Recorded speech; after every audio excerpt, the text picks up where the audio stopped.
7 जो है इसका नाम है direct tax and international taxation, international taxation and आपका डायरेक्ट टैक्स, ये वाला पेपर है। एक और चीज ध्यान रखना, आप लोग जब भी मैं कोई लिख रहा हूं आपको लिखने की कोई जरूरत नहीं है, there is no need to write anything. आपके पास कोई भी नोटबुक नहीं होनी चाहिए। आपको जो मैंने ये बुक दी है, ये वाली बुक आपके पास होनी चाहिए। ये वाली बुक है, ये वाली, दिस इज द वॉल्यूम 1, ये वाली बुक आपके पास होनी चाहिए। उसके साथ में आपको बहुत सारी बुक मिलेगी, ऐसा वॉल्यूम 2 भी मिलेगा, फिर कॉम्पैक्ट के 2 वॉल्यूम मिलेंगे, एक कंपाइलर मिलेगा, एक एमसीक्यू का बुक मिलेगा, बहुत सारी चीजें मिलने वाली है, ठीक है। तो आपके पास में ये बुक होनी चाहिए। नोटबुक बनाने की जरूरत नहीं है, there is no need to like prepare the notebook. आपको जो लिखना है वो उसमें ही लिखना है, और कब लिखना है, क्या लिखना है, वो मैं आपको बता दूंगा, ठीक है। तो आप अपने हिसाब से कुछ ना लिखें। दूसरी चीज, मैं यहां पे जो लिखूंगा ये सब आपके पास हर रोज मिलेगा, मीन्स एवरी डे आपकी जो ड्राइव रहेगी गूगल ड्राइव, वहां पे क्लास नोट्स करके एक फोल्डर रहेगा। तो जो जो मैं यहाँ पे लिखते जाऊंगा ना वो सब आपको क्लास नोट्स में मिल जाएगा। तो आपको ज्यादा है लोड लेने की जरूरत नहीं है कि सर ने पता नहीं क्या लिखा, मैं मिस हो गया वगैरह, ऐसा कुछ नहीं। आप आराम से बैठ जाइए और जो मैं समझाता हूं उसको समझते जाइए। तो चलिए स्टार्ट करते हैं direct tax and international taxation का पेपर नंबर 7। सबसे पहली चीज बता दूं, ये जो पेपर है ऑब्वियसली 100 मार्क्स का रहता है, और इस 100 मार्क्स में 2 ब्रेकअप आते हैं। इसमें जो 70 मार्क्स है ना, वो 70 मार्क्स का आपका डायरेक्ट टैक्स रहता है, that is the direct tax रहता है, जिसको मैं बोल सकता हूं इनकम टैक्स वाला पार्ट। जो इनकम टैक्स है वो इनकम टैक्स आपका रहेगा 70 मार्क्स का इनकम टैक्स, और 30 मार्क्स का जो तुम्हारा पार्ट रहेगा वो 30 मार्क्स में आपको मिलेगा इंटरनेशनल टैक्सेशन वाला पार्ट। इंटरनेशनल टैक्सेशन 30 मार्क्स का, और इनकम टैक्स है वो आपका रहेगा 70 मार्क्स का। अब एक और क्वेश्चन ये आता है कि सर एक बात बताइए, आप बोल रहे हैं इनकम टैक्स, तो हम इनकम टैक्स क्या पढ़ने वाले हैं? क्या हम इनकम टैक्स एक्ट पढ़ने वाले हैं या इनकम टैक्स लॉ पढ़ने वाले हैं? चलिए मुझे आप बताइए, हम इनकम टैक्स एक्ट पढ़ने वाले हैं या इनकम टैक्स लॉ पढ़ने वाले हैं? हम क्या पढ़ने वाले हैं बताइए मुझे। इनकम टैक्स एक्ट पढ़ने वाले हैं या फिर हम इनकम टैक्स लॉ पढ़ने वाले हैं? लॉ और एक्ट में क्या फर्क होता है? चलिए बताइए, मैं वेट कर रहा हूं आपके आंसर का। चलिए, तो यहां पे बहुत सारे बच्चों ने जो आंसर किया है उसमें महक बोल रही है लॉ पढ़ने वाले हैं, अमन बोल रहा है लॉ पढ़ने वाला है, कुणाल बोल रहा है हम एक्ट पढ़ने वाले हैं, निखिल बोल रहा है हम दोनों पढ़ने वाले हैं, आफरीन बोल रही है कि हम जो है वो इनकम टैक्स एक्ट पढ़ने वाले हैं, उज्जवल भी बोल रहा है एक्ट पढ़ने वाले हैं। तो सबसे पहली चीज तो मैं बताऊं, एक्ट और लॉ में फर्क क्या होता है, कहां पे एक्ट लिखा होता है, कहां पे लॉ लिखा होता है। आपकी जो बुक्स आएगी, अभी तक आपके पास आई नहीं होगी आईसीआई का मटेरियल, जब आईसीआई का मटेरियल आएगा ना तो वहां पे लिखा होगा इनकम टैक्स लॉ। जीएसटी का जो मटेरियल आएगा वहां पे जीएसटी एक्ट नहीं लिखा होगा, वहां लिखा होगा जीएसटी लॉ। तो यहां पे क्वेश्चन ये आता है कि सर लॉ और एक्ट में क्या फर्क है, किसको बोलते हैं लॉ और किसको बोलते हैं एक्ट? तो एक चीज ध्यान रखना करके, ठीक है। देखो होता क्या है ना, लॉ जो है ना वो एक बड़ा वाइडर टर्म है, मींस ये जो है ये आप समझ लीजिए ये एक लॉ है, ठीक है। और इस लॉ के अंदर ही होता है एक्ट। एक्ट जो है वो उसका पार्ट होता है लॉ का। उसके बाद में उससे रिलेटेड बहुत सारे रूल्स रहते हैं, उसके बाद में उसके नोटिफिकेशंस रहते हैं, सर्कुलर रहते हैं, उसके बाद में उसके जो केस लॉज वगैरह रहते हैं। जब ये अपन सबका कंबाइन स्टडी करते हैं ना, उसको बोलते हैं हम लॉ पढ़ रहे हैं। तो आप कभी भी ये नहीं बोलोगे हम एक्ट पढ़ने वाले हैं, हम लॉ पढ़ने वाले हैं। लॉ किसको बोलते हैं? इसमें एक्ट भी रहेगा, इसमें रूल्स भी रहेंगे, इसमें कुछ नोटिफिकेशंस भी रहेंगे, सर्कुलर्स भी रहेंगे, केस लॉज भी रहेगा करके, ठीक है। ये सबका जब कंबाइन स्टडी करेंगे ना तब हम बोलेंगे हम इनकम टैक्स लॉ पढ़ने वाले हैं। जब मैं जीएसटी की बात करता हूं तो जीएसटी का एक्ट है करके, ठीक है, वो तो हो गया आपका एक्ट। उसके बाद में उसके वैल्यूएशन रूल्स वगैरह है वो रूल्स हो जाएंगे, कुछ नोटिफिकेशन सर्कुलर निकालते हैं, उसके बाद में केस लॉज है, वो सबका कंबाइंड स्टडी है, वो लॉ होता है। तो लॉ को कैसे समझ सकते हैं? एक इंडियन क्रिकेट टीम है वो लॉ है। इंडियन क्रिकेट टीम जो है ना, जब आप बोलते हो Indian cricket team that is the law, but उसमें जो कैप्टन है उसका नाम है रोहित शर्मा। तो यहां पे act is a Rohit Sharma. अब उसको सपोर्ट करने के लिए बहुत सारे रूल्स रहते हैं। आप देखेंगे जो विकेट कीपर है अपना, क्या नाम है उसका, लाइक विकेट कीपर का नाम Rishabh Pant. Rishabh Pant is a rules. Notification circular अगर आप देखेंगे, Virat Kohli and all they are all supportive करके, ठीक है। तो एक इंडियन क्रिकेट टीम कब बनती है? जब ये सब लोग साथ में खेलते हैं एक ऑब्जेक्ट के लिए। तो ये आपका डिफरेंस है लॉ के बीच में और एक्ट के बीच में। तो चलिए, मैंने आपको बताया 100 मार्क का पेपर है, 70 मार्क्स जो है वो आपको इनकम टैक्स से आएगा। इनकम टैक्स में हम क्या पढ़ेंगे? तो इनकम टैक्स में जो आपने इंटरमीडिएट में पढ़ा था वो वाला तो पढ़ेंगे ही पढ़ेंगे। तो इंटरमीडिएट में आपने रेजिडेंशियल स्टेटस पढ़ा था, कैपिटल गेन पढ़ा था, पीजीबीपी पढ़ा था, अदर सोर्सेज पढ़ा था, गिफ्ट पे टैक्स लगता है ऐसा सब पढ़ा था, डिडक्शन आपने पढ़े थे, वो सब पढ़ेंगे। बट उसके अलावा बहुत सारी चीज ऐसी है जो आपने इंटरमीडिएट में नहीं पढ़ी, जैसे असेसमेंट है कि सर असेसमेंट कैसे होता है, क्या होता है। तो असेसमेंट प्रोसीजर पूरा बड़ा टॉपिक रहेगा। अपील्स कैसे होती है, जब असेसिंग ऑफिसर है, इनकम टैक्स ऑफिसर कुछ ऑर्डर पास कर देता है और उससे अगर आप सेटिस्फाई नहीं हो तो आप अपील्स में जाते हो, ये अपील्स कैसे होती है वो सब हम पढ़ेंगे। टीडीएस बहुत बड़ा टॉपिक है, यहाँ पे टीसीएस है, आपने ऑफिस में आजकल देख रहे होंगे बहुत सारी नई नई सेक्शन आ चुकी है टीडीएस टीसीएस में। 194 क्यू आई है, आपने सुना होगा। ऐसे ही टीसीएस में 206C 1H करके सेक्शन आई है, ऐसा आपने ऑफिस में सब सुना होगा। तो वो सब चीजें हैं हम पढ़ने वाले हैं। तो कुल मिला के इनकम टैक्स लॉ जो आपका है वो 70 मार्क्स का है। उसके बाद हम पढ़ेंगे इंटरनेशनल टैक्सेशन। अब सर ये इंटरनेशनल टैक्सेशन बेसिकली जो 30 मार्क्स का है उसमें क्या क्या है? तो मैं बता दूं, इंटरनेशनल टैक्सेशन है ना, उसमें आपके टोटल 8 टॉपिक्स है और बहुत ही शानदार वाले टॉपिक है, आपको मजा आ जाएगा।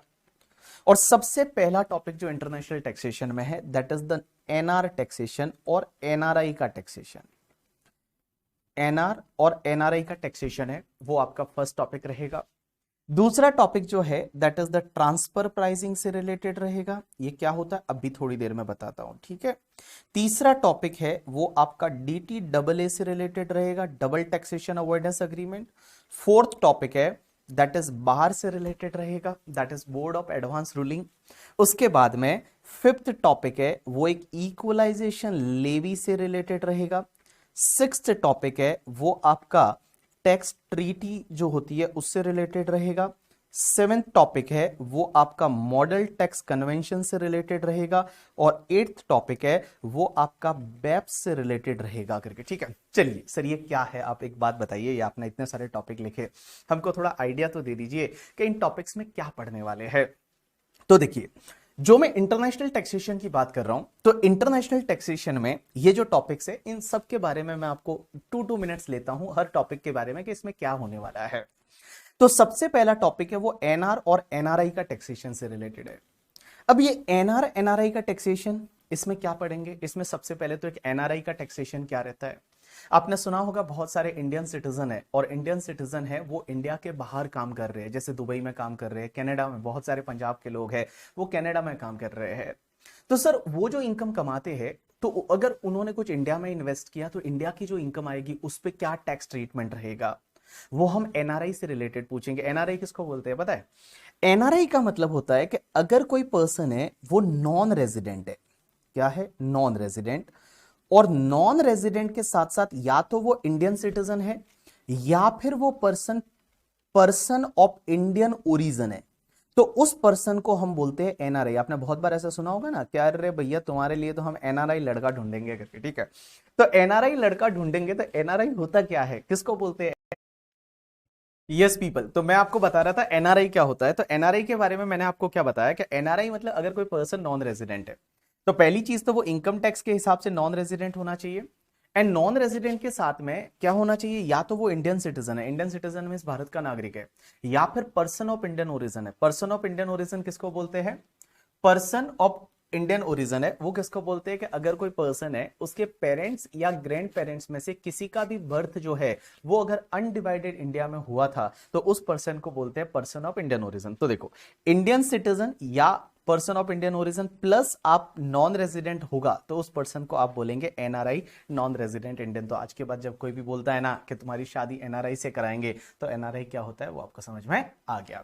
तो ये जो पहला टॉपिक है ना, इस टॉपिक में हम एनआरआई से रिलेटेड कुछ प्रोविजन पढ़ेंगे, कुछ नॉन रेजिडेंट फॉरेन कंपनीज से रिलेटेड प्रोविजन पढ़ेंगे कि नॉन रेजिडेंट फॉरेन कंपनीज है अगर वो इंडिया में बिजनेस करती है उनको कैसे टैक्स लगेगा। बहुत सारे ऐसे इन्वेस्टमेंट फंड है जो फॉरेन फंड्स होते हैं जिसको आप एफआईआई बोलते हो, फॉरेन इंस्टीट्यूशनल इन्वेस्टर, वो इंडियन शेयर मार्केट में इन्वेस्ट करते तो उनको क्या होगा, कैसे टैक्स लगेगा, वो सब चीजें हैं, वो हम इस पर्टिकुलर टॉपिक में सीखने वाले हैं। तो I think hope so clear कि इस टॉपिक में हम क्या सीखने वाले हैं।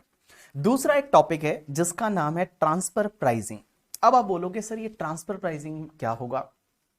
तो अगर मैं ट्रांसफर प्राइसिंग की बात करूं तो आप बोलोगे सर ट्रांसफर प्राइसिंग तो हमने कॉस्टिंग में भी पढ़ा है, कॉस्टिंग या जिसको SCMPE बोलते हैं करके, ठीक है। और ऐसा सुना है कि नए सिलेबस में नहीं होगा, आई डोंट नो ऐसा वाई ऐसा क्यों कर रहे हैं, बट SCMPE जो सब्जेक्ट है उसमें भी आपने ट्रांसफर प्राइसिंग सुना हुआ है।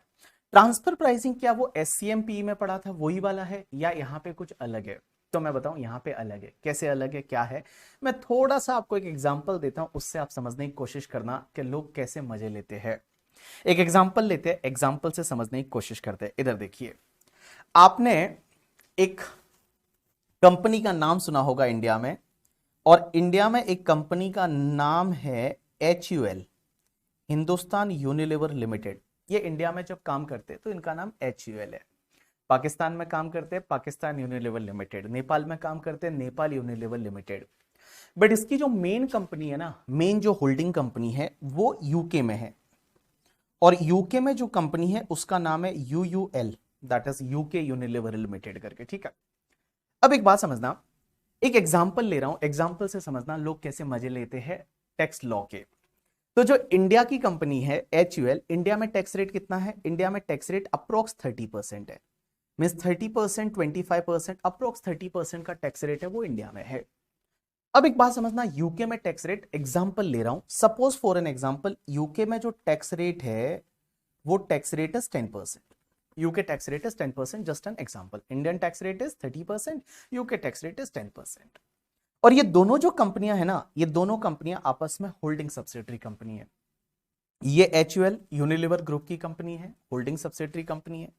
अब हुआ क्या, एक एग्जांपल लेते हैं कि जो यूनिलीवर यूके वाली है वो क्या करती है, कुछ प्रोडक्ट सेल करती है इंडिया की कंपनी को, HUL को। मींस यूके की कंपनी ने कुछ प्रोडक्ट सेल किया, एक क्रीम आती है जिसका नाम है फेयर एंड लवली करके, ठीक है। उसके साथ में एक स्केल का ऐड भी आता है कि आप कैसे मतलब ऐसे मतलब अपने आप को खूबसूरत दिखा सकते हैं, fair and lovely for an example. वो बनती है यूके में, और यूके से इंडिया की कंपनी है HUL वो इंपोर्ट करती है और यहां पे इसको बेचती है। अब ये लोग क्या करते हैं, फॉर एन एग्जांपल, इन्होंने जो परचेज किया ना, उसकी परचेज प्राइस जो होनी चाहिए थी that should be approx 1 lakh rupees, for an example. Approx 1 lakh है वो परचेज प्राइस होनी चाहिए थी। बट ये लोग क्या करते हैं, होल्डिंग सब्सिडरी है, अपने हिसाब से इनवॉइसिंग चेंज कर सकते हैं, अपने हिसाब से सब चीजें चेंज कर सकते हैं। तो इन्होंने क्या किया, इस प्राइस को चेंज करके, और इन्होंने जो बिलिंग किया वो 5 लाख पे किया, बिलिंग है वो 5 लाख पे किया। अब आप बोलेंगे इससे क्या फर्क पड़ेगा?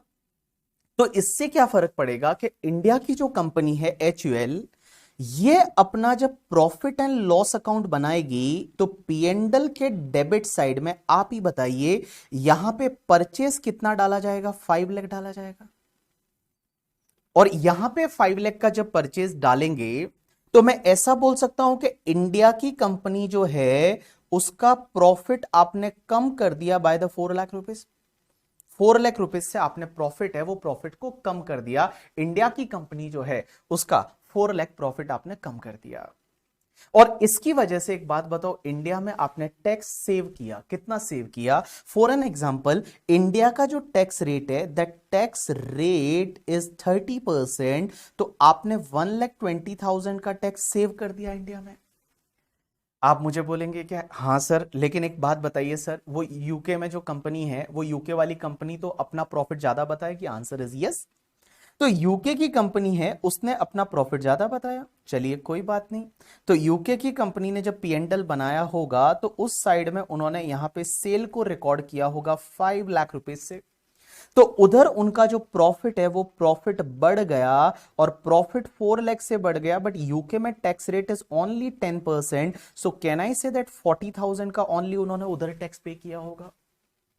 उधर जो उन्होंने जो टैक्स पे किया होगा वो ओनली 40,000 पे किया होगा, इंडिया में टैक्स सेव किया 1,20,000 का। So can I say that कि यहां पे इस ग्रुप ने मिलके और आपका 80,000 का टैक्स सेव कर दिया। 80,000 है वो टैक्स सेव कर दिया। ये ऐसा होता है, इसको बोलते हैं मल्टीनेशनल कंपनी जब ये ट्रांजैक्शन करती है तो ये ऐसे करती है। अभी आपने थोड़े दिन पहले ये भी सुना होगा कि जो वीवो है या ओप्पो है, उन्होंने चाइना में बहुत ज्यादा हैवी वैल्यू पे वो पैसा भेजा एंड ऑल। वो कैसे भेजा वो ट्रांजैक्शन पूरा मैंने देखा नहीं है, बट उसमें भी ऐसी ही चीजें हैं। तो ये लोग क्या करते हैं, मल्टीनेशनल कंपनी जैसे जैसे ग्लोबलाइजेशन बढ़ने लगा, मल्टीनेशनल कंपनीज ने क्या किया पता है, लाइक ऐसे धमाल ऐसे ट्रांजैक्शन करने लगे जिससे ओवरऑल ग्रुप का पैसा जो है वो सेव हो जाए। ओवरऑल जो ग्रुप है, जैसे यूनिलीवर ग्रुप है, उनका पैसा सेव हो जाए। लोग ऐसा करते थे।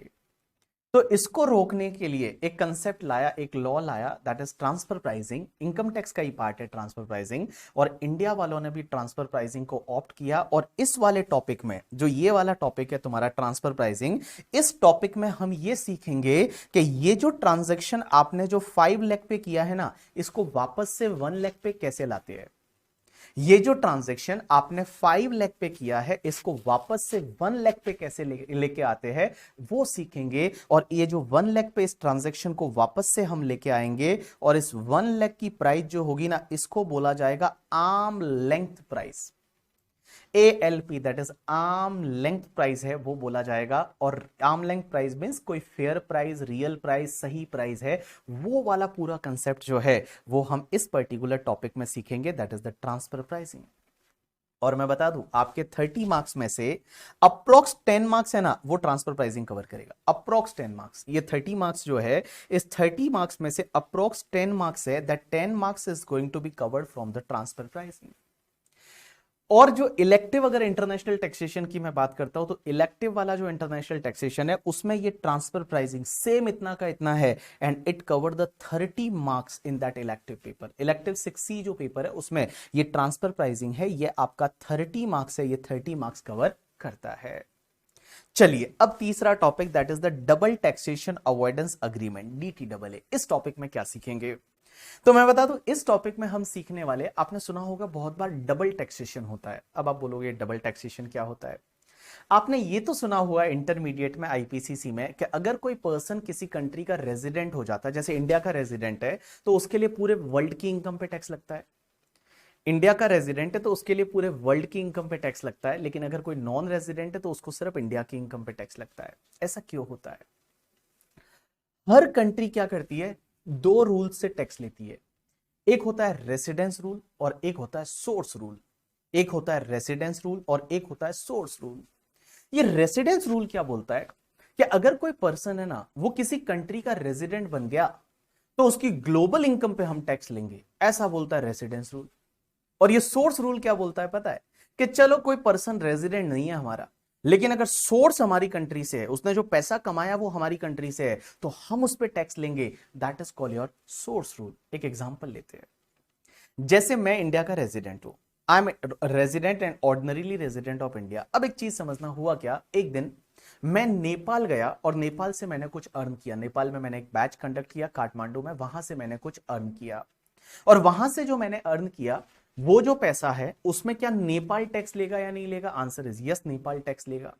और सर उस पे इंडिया टैक्स लेगा या नहीं लेगा, answer is yes, India tax लेगा, because I am a resident of India और इनकम कहां से हो रही है, नेपाल से हो रही है। तो सोर्स कहां है, नेपाल का, तो नेपाल टैक्स लेता है सोर्स रूल से और इंडिया टैक्स लेता है रेजिडेंस रूल से।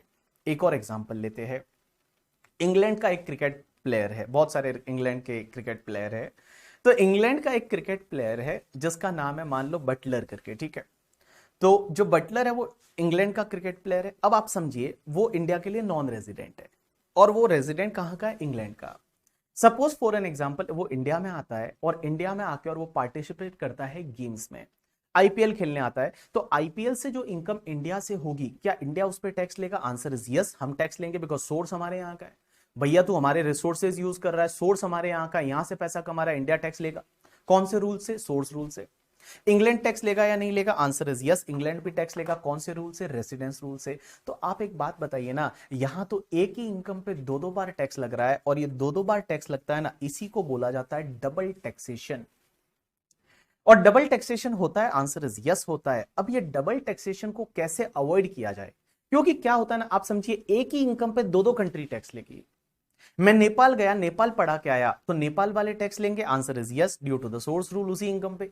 इंडिया वाले टैक्स लेंगे due to the residence rule उसी इनकम पे। तो ये तो यार एक ही इनकम दो दो जगह टैक्स हो गई ना, एक ही इनकम पे डबल टैक्सेशन लग गया ना। यस, इसको बोलते हैं डबल टैक्सेशन, और इसको कैसे अवॉइड किया जाता है वो हम पढ़ने वाले हैं इस पर्टिकुलर टॉपिक में, that is the double taxation avoidance arrangement या अग्रीमेंट्स।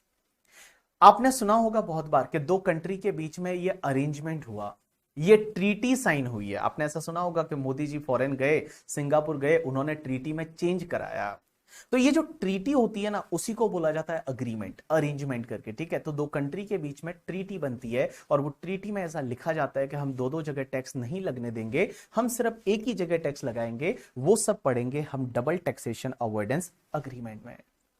अब एक क्वेश्चन आता है, सर ये topic number 4 that is called bar. Bar क्या है? एक बात बताऊं, लास्ट ईयर तक हम इस टॉपिक को पढ़ाते थे आर, दैट इज AAR। पहले हुआ करता था ऑथोरिटी ऑफ एडवांस रूलिंग, और ये ऑथोरिटी ऑफ एडवांस रूलिंग को लास्ट ईयर मोदी जी ने चेंज कर दिया और उसकी जगह डाल दिया bar, that is board of advance ruling, board of advance ruling. अब आप बोलोगे एडवांस रूलिंग, देखो नाम से ही पता चलता है एडवांस रूलिंग का मतलब क्या होता होगा। एडवांस और ruling, ruling means judgment, advance में जजमेंट ले लेना।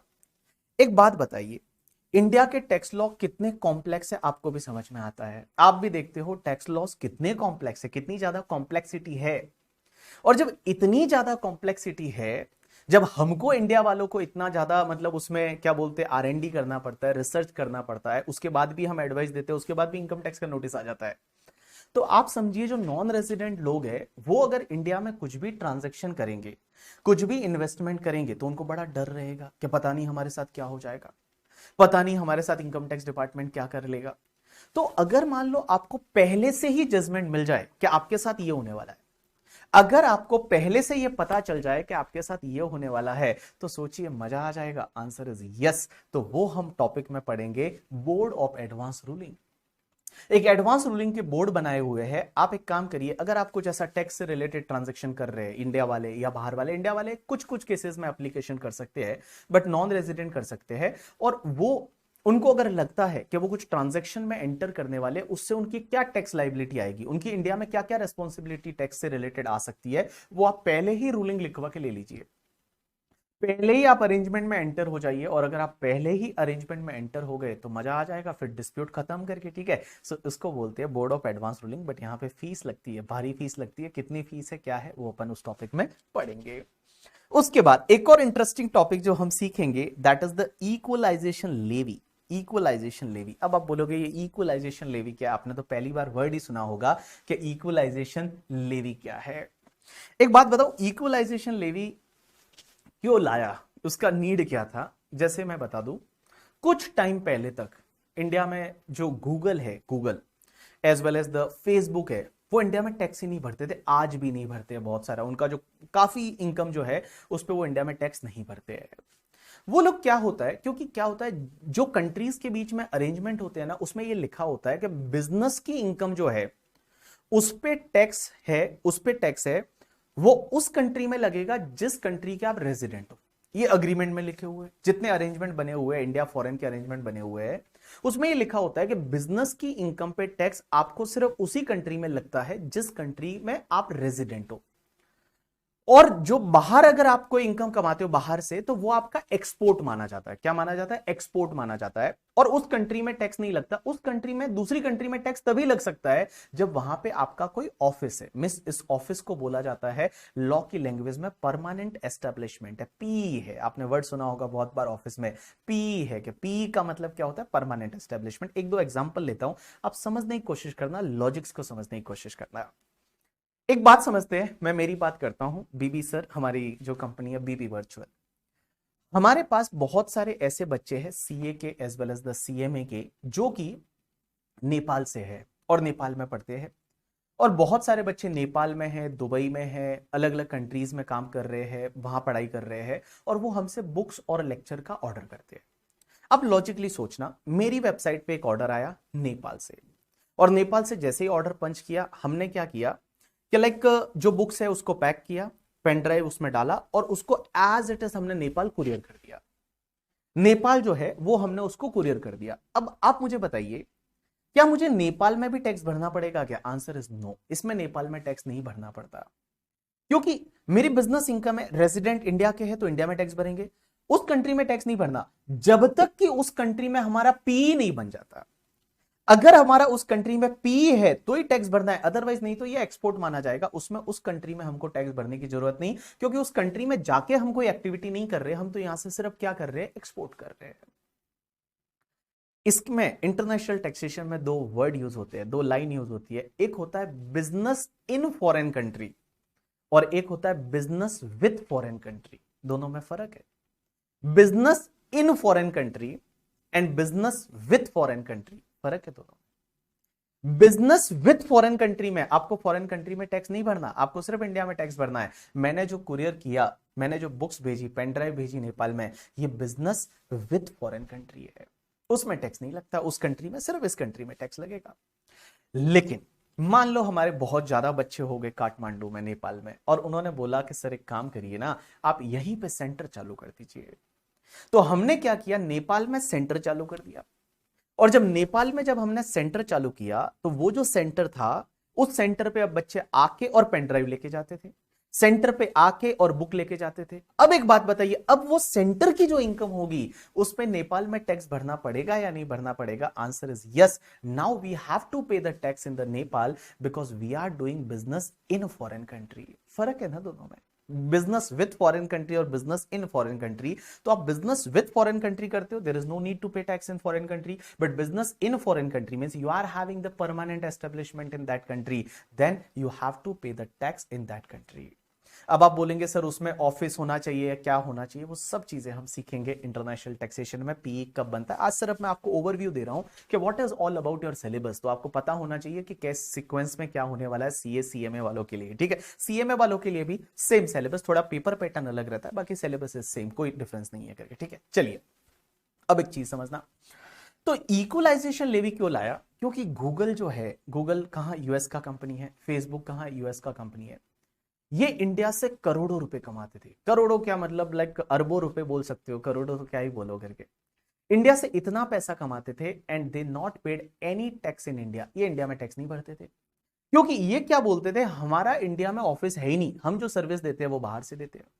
आपका अगर जीमेल आईडी हैक हो जाता है तो उसको रिकवरी कहां से होती है? फॉरेन से होती है। आपको यूएस मेल करना पड़ता है, यूएस से रिप्लाई आता है, और यूएस से इनका पूरा स्टाफ यूएस में बैठता है। अब आप बोलोगे सर इंडिया में भी तो बैठता है, इंडिया में इनका कुछ स्टाफ बैठता है जो सिर्फ प्रिपरेटरी सर्विस देता है, ऑक्सिलरी सर्विस देता है करके, ठीक है, ऐसा काम करता है इंडिया वाला स्टाफ। तो बहुत बार ये होता था कि इनका तो इंडिया में पी नहीं है, इंडिया में टैक्स ही नहीं भरना, और जब ये इंडिया में टैक्स नहीं भरना, अभी तो भरते हैं ये लोग, इन्होंने फिर इंडिया में कुछ कंपनियां बनाई, गूगल की एक इंडिया वाली कंपनी भी है, फेसबुक की एक इंडिया वाली कंपनी भी है, वो उस पर टैक्स भरती है, बट इनके सिंगापुर में भी काफी कंपनी है, और वहां से अगर आप कुछ भी सर्विस लेते हो तो उस वाले अमाउंट पे ये इंडिया में टैक्स नहीं भरते। तो इसके लिए क्या हुआ कि एक टैक्स लाया, that is called equalization levy.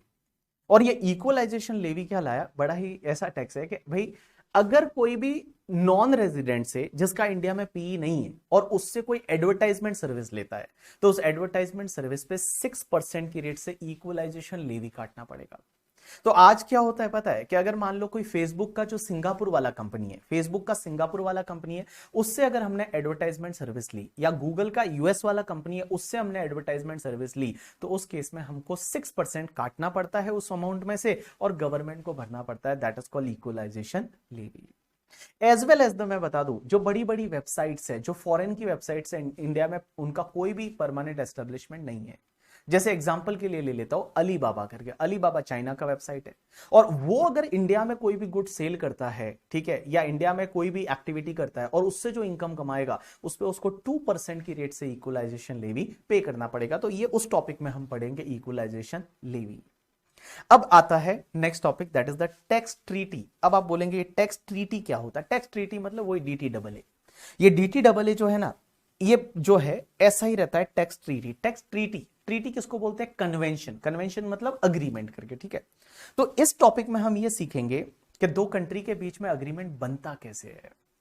Agreement जो है वो अग्रीमेंट में अगर मान लो कोई डिस्प्यूट आ जाता है तो वो डिस्प्यूट सॉल्व कैसे होता है, क्योंकि हो सकता है ना जब दो कंट्रियों ने आपस में अग्रीमेंट बनाया तो देयर में भी पॉसिबिलिटी उसमें डिस्प्यूट आ जाए करके, ठीक है, आता ही होगा डिस्प्यूट करके, ठीक है, उसको इंटरप्रेट कैसे करेंगे। अगर वो ट्रीटी अगर दो लैंग्वेज में लिखी हुई है तो कौन सी, अगर दोनों लैंग्वेज में कोई दिक्कत आती है तो वो दिक्कत को कैसे सॉल्व करेंगे। तो ये सब चीजें जो है वो आप पढ़ेंगे इस पर्टिकुलर टॉपिक में, that is the tax treaty. एक छोटा सा टॉपिक है जो शायद मेरे हिसाब से 2 घंटे के अंदर अंदर हो जाएगा जब भी हम पढ़ेंगे तब करके, ठीक है।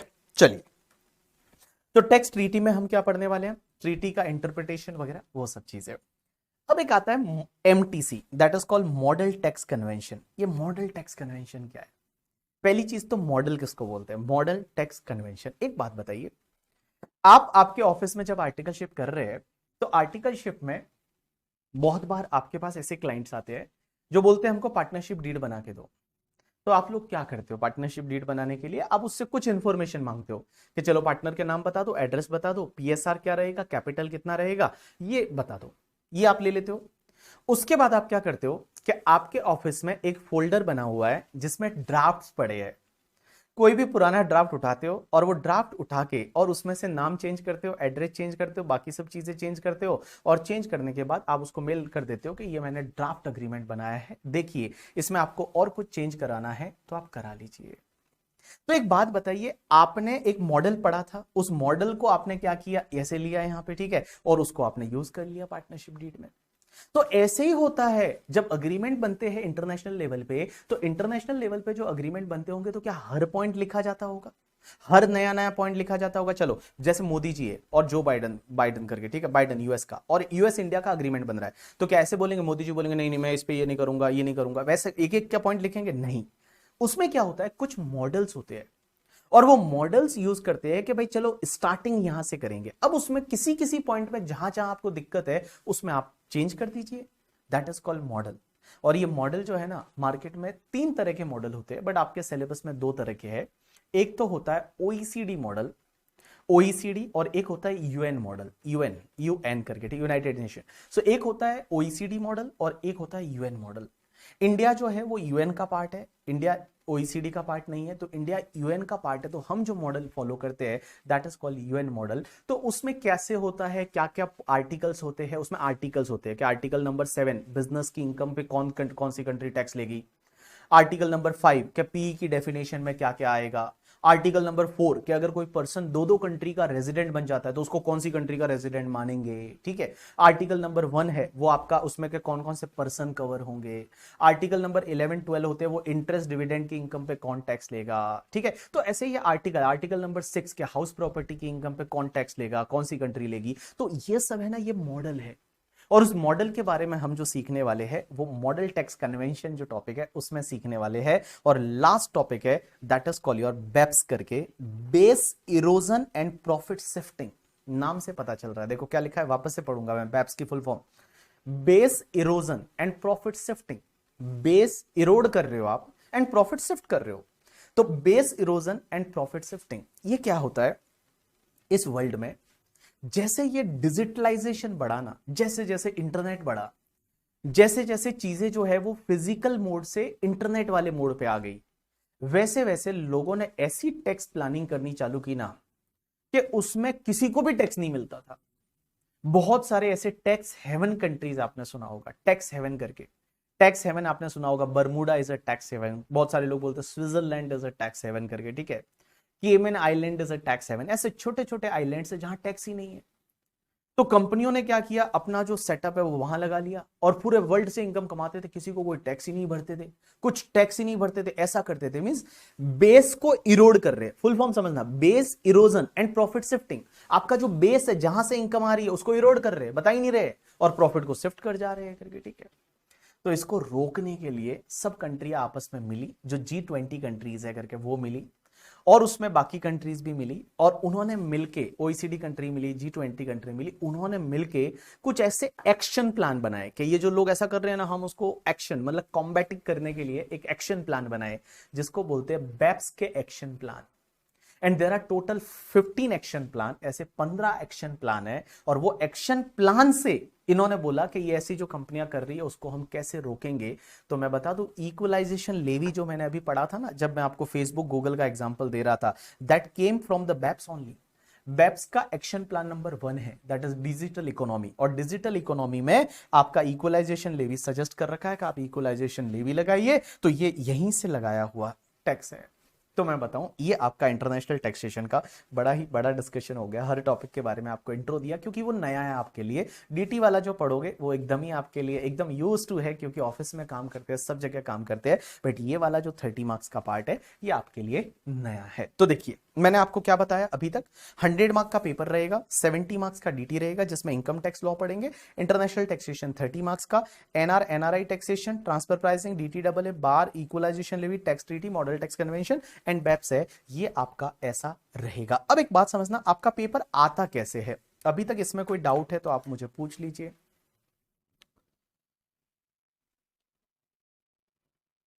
अमन बोल रहा है सर गूगल का जो ऑफिस है वो अगर यहाँ पे है गुड़गांव में तो क्या उसका पीई होगा। देखो, गूगल का जो गुड़गांव वाला ऑफिस है वो करता क्या है, अगर वो सिर्फ एडवर्टाइजमेंट करता है इंडिया में या प्रिपरेटरी सर्विस बोल देता है तो उसको पीई नहीं बोलते। बट अगर वो यहां से एक्चुअल में कोई सर्विस दे रहा है करके, ठीक है, तो उस केस में उसको पीई बोलते हैं। चलिए आगे बढ़ते हैं, और आगे हम पढ़ेंगे कि सर आपका सीए वालों का 100 मार्क का पेपर कैसे आता है। सीए वालों का भी मैं एक दिन आपको अलग से बताऊंगा, बट सीए वालों का कैसे आता है। तो जो सीए वाले हैं उनके लिए बेटा जो 100 मार्क का आपका पेपर है, उस पेपर्स में दो पार्ट होते हैं। एक आता है आपका 30 मार्क्स का एमसीक्यू, ये रहता है एमसीक्यू, मल्टीपल चॉइस क्वेश्चन रहेंगे जिसमें अक्कड़ बक्कड़ बम्बे वो 80 90 पूरे 100 ऐसा करने से पास नहीं होते हैं सीए फाइनल पर, ठीक है।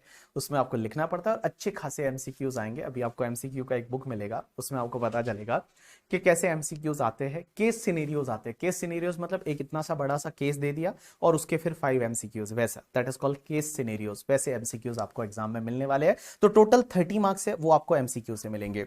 उसके बाद जो 70 मार्क्स है, ये 70 मार्क्स आपके लिए डिस्क्रिप्टिव रहने वाला है। डिस्क्रिप्टिव मींस जहां आपको लिखना है, जहां आपको परफॉर्म करना है, लिखना है हाथ से, दैट इज कॉल्ड डिस्क्रिप्टिव।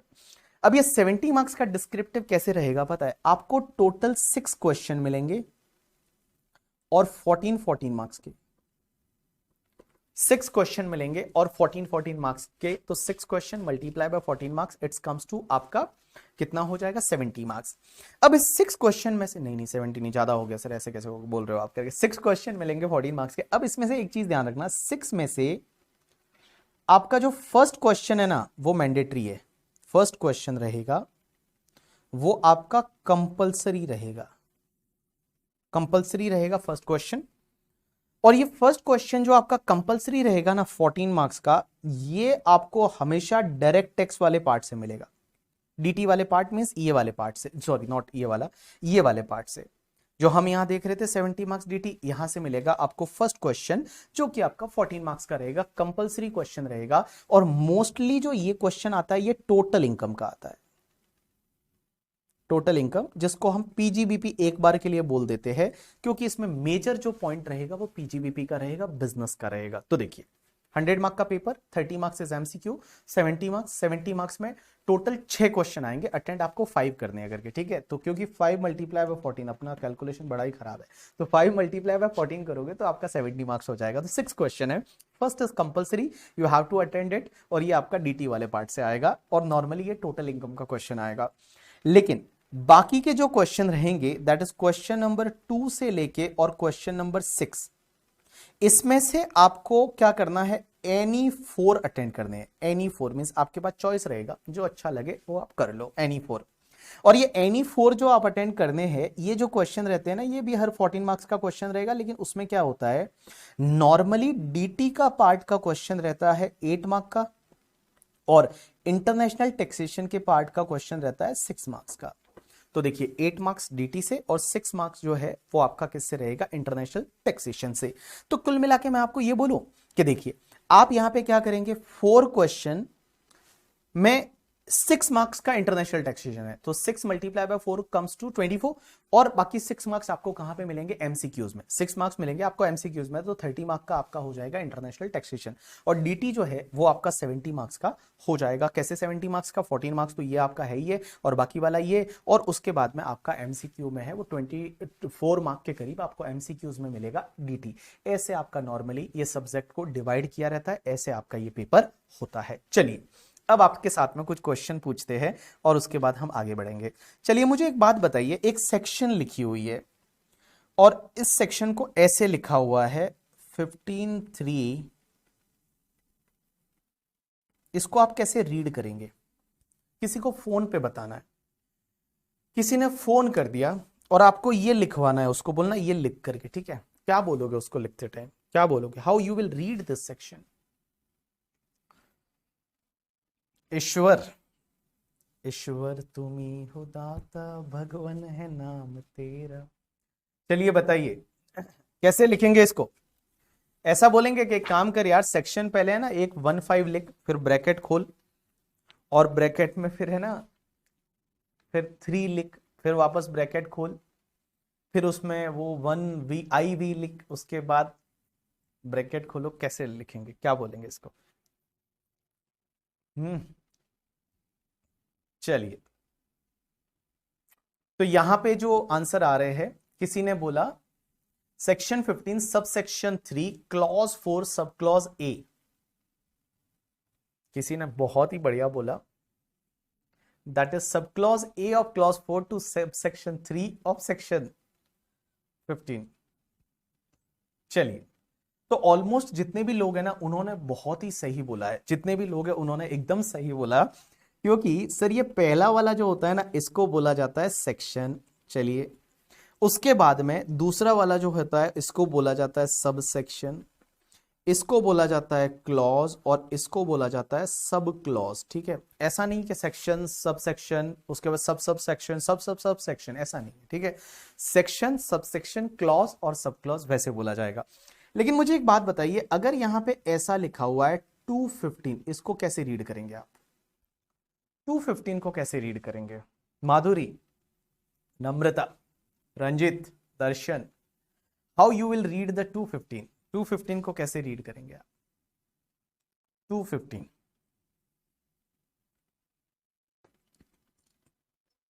215 को आप कैसे रीड करेंगे? Section 2 sub section 15, section 2 sub section 15। कोई बोल रहा है सेक्शन 2 क्लॉज 15। किसी ने सब सेक्शन बोला है, किसी ने क्लॉज बोला है।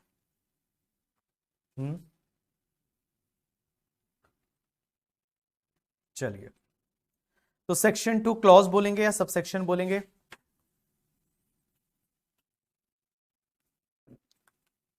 हाँ भाई, अच्छा, तो यहां पे बहुत सारे लोगों में डिस्प्यूट चल रहा है, बहुत सारी लड़ाइयां चल रही है। कुछ लोग बोल रहे हैं सब सेक्शन बोलेंगे, कुछ लोग बोलते हैं क्लॉज बोलेंगे। तो चेक करते हैं क्लॉज बोलेंगे या सब सेक्शन बोलेंगे। मैं बता दूं, राइट आंसर इज, जब आपका सेक्शन 2 और उसके बाद 15 लिखा हुआ है तो इसको आप कभी भी सब सेक्शन नहीं बोलेंगे, इसको आप क्लॉज बोलेंगे। इसको आप सेक्शन बोलेंगे और इसको आप क्लॉज बोलेंगे। अब आप बोलोगे ये कौन सी बात हुई सर? एक बात बताइए, अगर मान लो 35(2) लिखा हुआ है तो उसको तो आप बोलोगे सेक्शन 35 सब सेक्शन 2, लेकिन यहां पे आप बोल रहे हो कि आप क्लॉज बोलोगे। तो क्या डिफरेंस है, कब अपने को क्लॉज बोलना है, कब अपने को सब सेक्शन बोलना है? एक चीज ध्यान रखना कि अगर कोई सेक्शन है, अगर कोई सेक्शन है और उस सेक्शन में सेक्शन है कोई, जैसे मान लो ये सेक्शन 2 है, 2 के बाद में यहां पे 5 है, फिर 10 है, फिर 7 है, मतलब लाइक ऑब्वियसली 7 पहले रहेगा, जैसे 5 है, 6 है, 7 है, 8 है, ऐसा है। अब एक बात समझना, इनका आपस में कोई भी इंटरलिंक नहीं है, इंटरलिंकेज नहीं है, there is no interlinkage between this this this this, there is no interlink. तो उस केस में आप उसको क्लॉज बोलेंगे। जैसे सेक्शन 2 है, 2 इज अबाउट द डेफिनेशन। एक बात बताऊं, 2 में डेफिनेशन दे रखी है कि जैसे मान लो 224 है, वो आपकी कैपिटल इनकम की डेफिनेशन है। उसके बाद 214 है, वो कैपिटल असेट की डेफिनेशन है। और कोई डेफिनेशन दे रखी है, तो डेफिनेशन दे रखी है, उसका आपस में कोई इंटरलिंक नहीं है, आपस में उनका कोई इंटरलिंक नहीं है करके, ठीक है, that is called your clause. वहां पे आपको बोलना है क्लॉज। जैसे मैं एक एग्जांपल लेता हूं, अपने इनकम टैक्स में एक सेक्शन पढ़ेंगे, सेक्शन 10, और 10(1) जो है वो एग्रीकल्चर की इनकम एग्जेम्प्ट है, इसको भी क्लॉज बोलते हैं। उसके बाद आप 10(10) की बात करेंगे, ग्रेचुइटी की इनकम एग्जेम्प्ट है, इसको भी क्लॉज बोलते हैं। उसके बाद 10(10)(a) करके जो है वो 10(10)(a) आपकी जो है वो लाइक पेंशन की इनकम एग्जेम्प्ट है, इसको भी अपन क्लॉज बोलेंगे। उसके बाद आपका 10(10)(d) करके जो है वो LIC का जो मैच्योरिटी है वो एग्जेम्प्ट है, इसको भी हम क्लॉज बोलेंगे। क्योंकि यहां पे एक लिस्ट दे रखी है जिसका आपस में किसी से लिंकेज नहीं है, आपस में एक आइटम की लिस्ट दे रखी है जिसका आपस में कोई लिंकेज ही नहीं है। ये एग्रीकल्चर इनकम एग्जेम्प्ट हो गई, ठीक है, खत्म हो गई बात। ये दूसरी इनकम है, कोई एग्जेम्प्ट हो गई, खत्म हो गई बात। ये तीसरी इनकम कोई एग्जेम्प्ट है, खत्म हो गई बात। तो इसको भी हम बोलेंगे क्लॉज, इस 2 वाले को भी हम बोलेंगे क्लॉज। एक सेक्शन 47 और आएगा कैपिटल गेन में, उसमें जो दे रखा है उसको भी हम बोलेंगे क्लॉज। लेकिन अगर कोई चीज दे रखी है और उसका आपस में इंटरलिंक है, जैसे मैं आपको एक सेक्शन बताता हूं कि जब मैं आपको एक सेक्शन 11 पढ़ाऊंगा तो 11(1) है, वो एक चीज बोलती है।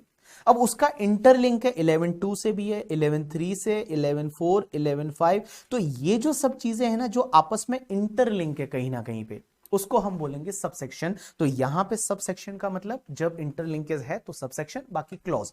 आपको कुल मिला के, ये कोई एग्जाम के लिए नहीं था बट जस्ट आपको मैंने बताया कि इनकम टैक्स में आप ध्यान रखना कि जब भी सेक्शन 2 के साथ में जो लिखा है ना उसको आप क्लॉज बोलेंगे, जब भी सेक्शन 10 के साथ में जो लिखा हुआ है उसको आप क्लॉज बोलेंगे, और बाकी जो सेक्शंस के साथ में जो लिखा हुआ है उसको आप सब सेक्शन बोलेंगे। अब एक और चीज समझना, बहुत बार आपको केस लॉज के नाम देखने को मिलेंगे।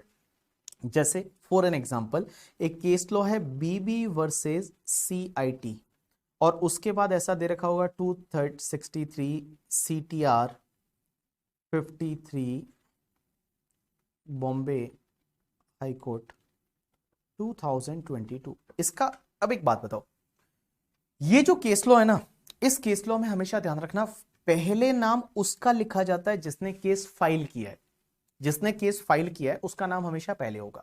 दैट इज BB ने फाइल किया है versus CIT, that is commissioner of income tax. अब आप बोलेंगे ये बॉम्बे हाई कोर्ट का जजमेंट है, this judgment is from the Bombay high court. अगर सुप्रीम कोर्ट का होगा तो वहां सुप्रीम कोर्ट लिखा होगा, बॉम्बे हाई कोर्ट का तो हाई कोर्ट लिखा होगा। और यहां पे 2022 का जजमेंट है, मींस ये जजमेंट 2022 में आया है। लेकिन सर ये क्या लिखा होता है, यहां पे एक नंबर लिखा होता है 263 ऐसा कुछ लिखा होता है नंबर। अब ये नंबर क्या होता है, ये नंबर बेसिकली ये बताता है कि ये केस कहां पे रिकॉर्डेड है, ये जो केस है ये कौन सी बुक में रिकॉर्डेड है, उसका रेफरेंस आईडी है कुल मिला के। ITR CTR आते हैं आजकल, टेक्स्ट में भी रिकॉर्ड होता है। तो एक बात बताता हूं, ये जो नंबर है ना ये सिर्फ आपको ये बताता है कि ये केस लॉ जो है ये कहां पे रिकॉर्डेड है। अगर आपको ढूंढना है तो आप कहां से इसको ढूंढेंगे, तो उसका जो नंबर रहता है that is call your ITR CTR। इसकी CDs भी मिलती है, बुक्स भी आती है, DVDs भी मिलती है कि कौन सा केस कहां पे रिकॉर्डेड है। तो कुल मिला के ये जो है ये नंबर आपको ये बताता है कि केस है ये कहां पे रिकॉर्डेड है करके। तो चलिए अपन ने जो अभी तक पढ़ा उसको 1 मिनट में मैं क्विकली रिवाइज करवा देता हूं कि मैंने क्या पढ़ा है। सबसे पहले मैंने बताया आपको इनकम टैक्स 100 मार्क का पेपर है, 70 मार्क्स का DT, 30 मार्क्स का इंटरनेशनल टैक्सेशन। इंटरनेशनल टैक्सेशन में वो सब सब्जेक्ट आएंगे, उसमें क्या क्या होगा थोड़ा मैंने आपको ब्रीफली बता दिया। पेपर है 100 मार्क्स का रहेगा, 30 मार्क्स के MCQ रहेंगे और 70 मार्क्स का डिस्क्रिप्टिव रहेगा। उसमें टोटल 6 क्वेश्चन रहेंगे, 5 आपको अटेंड करने हैं। फर्स्ट इज मैंडेटरी, 4 जो है वो एनी 4 आप कर सकते हैं आउट ऑफ द 5। उसके बाद मैंने आपको सेक्शन के बारे में बताया, सब सेक्शंस के बारे में बताया, क्लॉज के बारे में बताया, केस लॉ के बारे में बताया। चलिए अब मुझे एक बात बताइए, गवर्नमेंट टैक्स क्यों लेती है। चलिए बहुत ही छोटा सा क्वेश्चन आपको बताया मैंने, गवर्नमेंट जो है वो आपसे टैक्स क्यों लेती है, गवर्नमेंट है वो टैक्स क्यों लेती है, क्यों लेती है टैक्स, बताइए मुझे क्यों लेती है, क्या लेती है। नहीं, क्लॉज रोमन में होता है क्या ईश्वर, नहीं, नॉट मैंडेटरी। मैं बोला 10(1) is a clause, section 10 clause 1। Government tax क्यों लेती है ऐश्वर्या, चले बताइए। शैलेंद्र कुमार,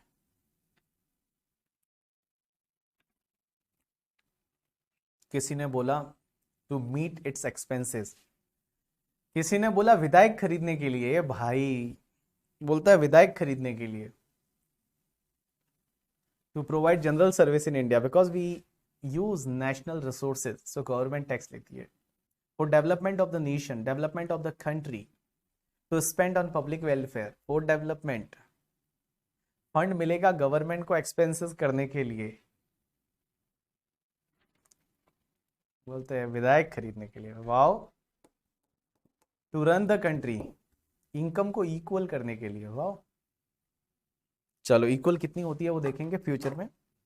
चलिए गवर्नमेंट टैक्स क्यों लेती है, उसमें सबसे बड़ी चीज कि गवर्नमेंट को आपने एक रेस्पॉन्सिबिलिटी दे रखी है, रेस्पॉन्सिबिलिटी दे रखी है कि इंडिया को चलाना है, इंडिया को आपको ग्रो करना है, ग्रो करना है, आपको इंडिया को रन करना है। तो इंडिया को रन करना है, ग्रो करना है, डेवलप करना है करके, ठीक है। तो इंडिया को ग्रो करने के लिए, डेवलप करने के लिए, रन करने के लिए दो चीजों की जरूरत रहती है। किसी भी कंट्री को चलाने के लिए दो चीजों की जरूरत रहती है। और सबसे पहली चीज कौन सी, कि सबसे पहला तो चाहिए उनको पावर, कि किसी कंट्री को चलाने के लिए पावर तो चाहिए चाहिए। पावर का मतलब इलेक्ट्रिसिटी से नहीं है यहां पे, पावर का मतलब उनको कोई डिसीजन लेने के पावर होने चाहिए। तो इंडिया के पास में, गवर्नमेंट के पास में, आपकी जो गवर्नमेंट है, सेंट्रल गवर्नमेंट, स्टेट गवर्नमेंट, उनको पावर्स दे रखी है। पावर्स उनको कहां से मिलती है, कॉन्स्टिट्यूशन ऑफ इंडिया से। कॉन्स्टिट्यूशन ऑफ इंडिया से इनको बड़ी पावर दे रखी है, जो चाहे वो कर सकते हैं, जो मर्जी आए वो कर सकते हैं। और मैं बता दूं कॉन्स्टिट्यूशन ऑफ इंडिया का जो 7th शेड्यूल है उसमें 3 लिस्ट दे रखी है। एक लिस्ट है जिसको बोला जाता है यूनियन लिस्ट, एक लिस्ट है जिसको बोला जाता है स्टेट लिस्ट, और एक लिस्ट है जिसको बोला जाता है कॉन्करेंट लिस्ट, आपने सुना होगा। और उसमें कुछ ऐसे मैटर्स दे रखे हैं कि जिस पे गवर्नमेंट चाहे तो लॉ बना सकती है। गवर्नमेंट को ये पावर कॉन्स्टिट्यूशन में दे दिया कि आपको पावर चाहिए, लीजिए पावर। और पावर में उन्होंने 3 लिस्ट दे रखी है, that is one is the union list, one is the state list and one is the concurrent list. Union list में कुछ ऐसे मसले होते हैं, यूनियन लिस्ट जो होती है उसमें कुछ ऐसे मैटर होते हैं जिस पे सिर्फ अपनी सेंट्रल गवर्नमेंट लॉ बना सकती है। स्टेट लिस्ट में कुछ ऐसे मैटर होते हैं जिस पे स्टेट गवर्नमेंट लॉ बना सकती है, और कॉन्करेंट लिस्ट में दोनों ही बना सकते हैं। अब एक बात समझना, यूनियन लिस्ट में एक एंट्री है, that is the entry number 82, entry number 82। और एंट्री नंबर 82 है ना, वो अपनी सेंट्रल गवर्नमेंट को पावर देती है कि सेंट्रल गवर्नमेंट चाहे तो किसी भी इनकम पे टैक्स लगा सकती है, इनकम पे टैक्स लगा सकती है। ये पावर मिली हुई है कहां से, एंट्री नंबर 82 से। और 82 कहां, यूनियन लिस्ट का एंट्री नंबर 82 अपनी सेंट्रल गवर्नमेंट, मोदी सरकार को ये पावर देता है कि गवर्नमेंट चाहे तो इनकम पे टैक्स ले सकती है, other than agriculture income. Agriculture income को छोड़ के, उसमें लिखा हुआ है एग्रीकल्चर इनकम को छोड़ के बाकी कोई भी इनकम पे अगर हमारी गवर्नमेंट चाहे तो टैक्स ले सकती है। एक बात बताऊं, एग्रीकल्चर इनकम पे आज भी टैक्स नहीं लगता। एग्रीकल्चर इनकम आपका कितना भी हो, कितना भी करोड़ों रुपए हो, एग्रीकल्चर इनकम है, आपको कोई भी टैक्स नहीं लगता, बिकॉज सेंट्रल गवर्नमेंट टैक्स ले नहीं सकती।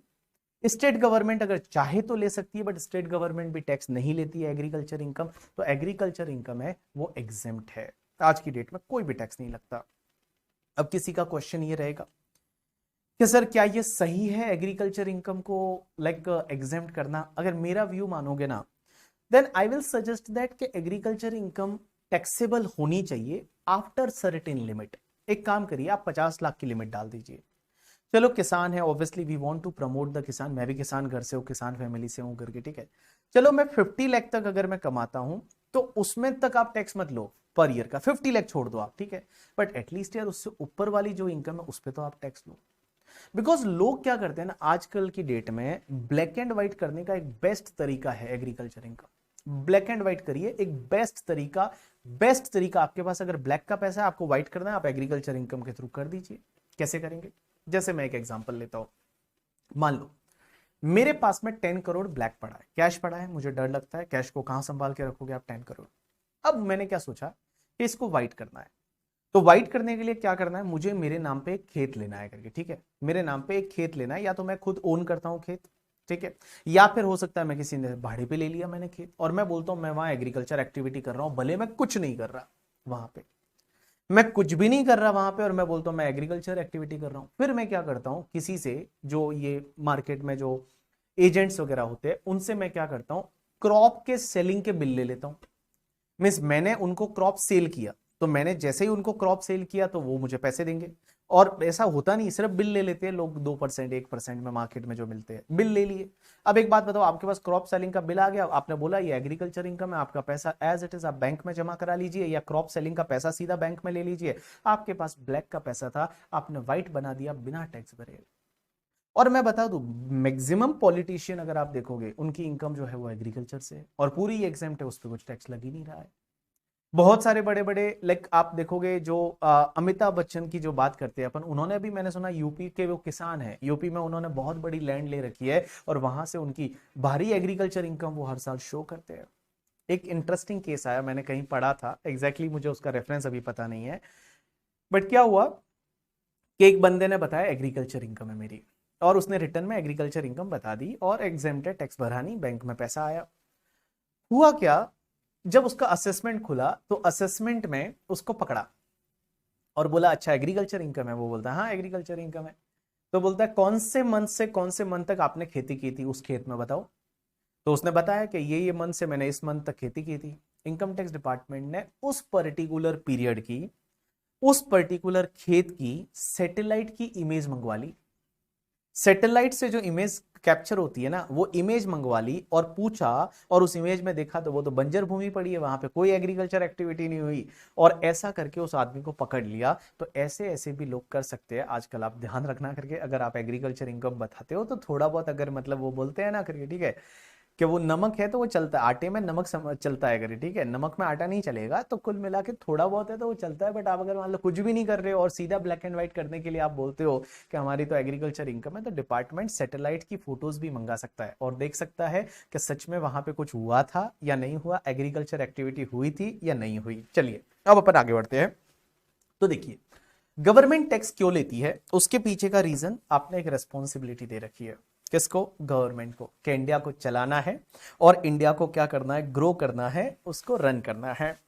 दो चीजों की जरूरत रहती है, one is the power, one is the पैसा। एक चाहिए पावर, पावर जो है वो कॉन्स्टिट्यूशन में दे रखे है। अब एक चाहिए पैसा। सर पैसा कहां से लाएंगे, पैसा कहां से लाए गवर्नमेंट? गवर्नमेंट को चाहिए ऐश्वर्या पैसा। नारंग ना, हाँ नारंग, नारंगी नाम है, मेरे को दिख ही नहीं रहा है। हाँ उमंग, सॉरी यार, उमंग और नारंग कितना फर्क है यार, मेरे को इतना भी नहीं दिख रहा। चलिए उमंग, उमंग आपको पता है गवर्नमेंट को चाहिए पैसा, पैसा कहां से लाएगी? पैसा लाने के लिए एक एग्जांपल लेते हैं, समझने की कोशिश करते हैं। हमारा एक बंदा है जिसका नाम है उमंग, ये लो, ये रहा उमंग। उमंग और गवर्नमेंट एक जैसी है, कैसे? बहुत अच्छा लग रहा है बंदा, कितना गंदा फोटो बनाया उमंग का, उमंग के घर वाले देख के भेज भगा देंगे, बोले कहाँ है। चलो अच्छा फोटो बनाते हैं उमंग का। ओह वेरी नाइस उमंग। एक बात बताइए, मान लो उमंग का अगले महीने समवन स्पेशल का बर्थडे है, समवन स्पेशल का बर्थडे है अगले महीने, नेक्स्ट मंथ, ठीक है। तो होता क्या है ना, आजकल ये आपके जमाने में ऐसी चीजें हो गई है कि जब भी आपकी अगर कोई गर्लफ्रेंड है या बॉयफ्रेंड है, तो उसका बर्थडे जब आप सेलिब्रेट करते हैं तो आजकल बड़े सरप्राइजेस के जमाने हैं। हमारे टाइम पे तो ऐसा था नहीं, हमारे टाइम पे तो कुछ भी नहीं था करके, ठीक है। बट आज के टाइम पे क्या होता है कि लाइक चलो उसमें गिफ्ट देना पड़ेगा, फिर केक भेजना पड़ेगा, फिर कुछ ऐसे सरप्राइजेस होंगे एवरी लाइक 2 घंटे के बाद, ये सरप्राइज, ये पता नहीं क्या है आजकल, ऐसा ऐसा होता है जैसा मैंने सुना है बच्चों से। अब एक बात समझना, उमंग जो है उसके समवन स्पेशल का नेक्स्ट मंथ बर्थडे है, तो सबसे पहले ये प्लानिंग करेगा कि कैसे सरप्राइज दिया जाए। तो जब भी एक सीए स्टूडेंट है वो सरप्राइज कैसे देगा, तो सबसे पहले तो वो बजट बनाएगा कि भैया हमारे रिलेशन को चलाने के लिए, हमारे रिलेशन को ग्रो करने के लिए कितना खर्चा आने वाला है, कितना बजट है, वो बनाएगा। अब एक बात समझना, सबसे पहले उसने बजट बनाया कि अपने को टोटल 4000 रुपीज का कॉस्ट लगेगा। 4000 कैसे? उमंग और जो उमंग के दिल की उमंग है, वो दोनों जाएंगे कहीं पे, केक मंगाएंगे, उसके बाद में लाइक क्या बोलते हैं, कुछ लंच डिनर भी होगा, और ये सब चीज पूरे दिन का कुछ गिफ्ट भी देना पड़ेगा। टोटल बजट इज 4000 रुपीज, 4000 चाहिए। 4000 उमंग कहां से लाएगा? सबसे पहला जो सोर्स होगा उमंग का, वो उमंग का आर्टिकलशिप का स्टाइपेंड है। सबसे पहला सोर्स इज आर्टिकलशिप का स्टाइपेंड। तो उमंग को पता है कि अगले महीने का अपना सैलरी ड्यू होने वाला है, स्टाइपेंड ड्यू होने वाला है, तो ऑफिस से हमको 2000 रुपया तो मिल जाएगा। 2000 रुपया तो कहां से मिलेगा? ऑफिस से, 2000 from office. Now what about the remaining करके, ठीक है, what about the remaining 2000, because relation को ग्रो भी करना है।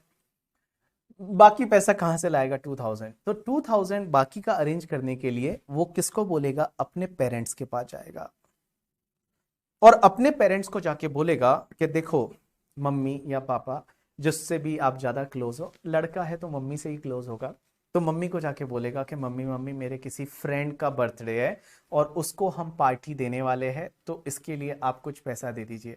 अब मम्मी को अगर 2000 बोल दो ना, तो कहीं भी मम्मी को हार्ट अटैक आ सकता है, ये ध्यान रखना। मम्मी को कभी भी ऐसा नहीं बताना पड़ता कि 2000 देना है, ठीक है। तो मम्मी को, और मम्मी को बताना ही नहीं पड़ता, मम्मी से पैसा निकालना बहुत इजी। आप खाना खाना छोड़ दो एक दिन के लिए, बोलो भूख नहीं है करके, ठीक है, तो मम्मी आगे से बोल देगी बेटा कितने पैसे चाहिए बता दे। तो उमंग ने बोला मम्मी को कि मम्मी एक काम करिए, ज्यादा नहीं, मुझे 1000 रुपया चाहिए, ठीक है। तो 1000 रुपया मम्मी ने दे दिया।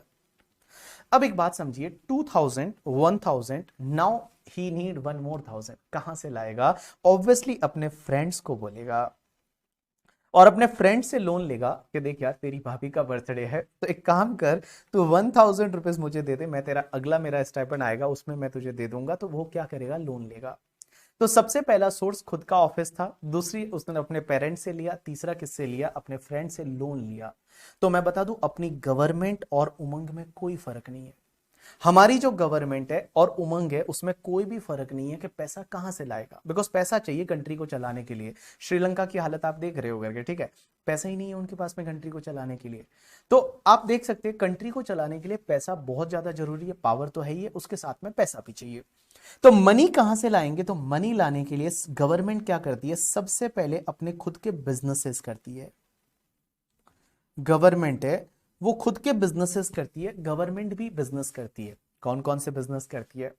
आपने देखा होगा हमारे गवर्नमेंट का रेलवे है, उसके बाद में एसबीआई में कुछ हिस्सा है, उसके बाद में बहुत सारी जैसे आपके ओएनजीसी है करके, ठीक है, उसके बाद में आप देखोगे बहुत सारे इंडियन ऑयल कॉर्पोरेशन लिमिटेड है, उसके बाद बीपीसीएल कॉर्पोरेशन लिमिटेड है। तो ये जो है ये बिजनेस करती है गवर्नमेंट।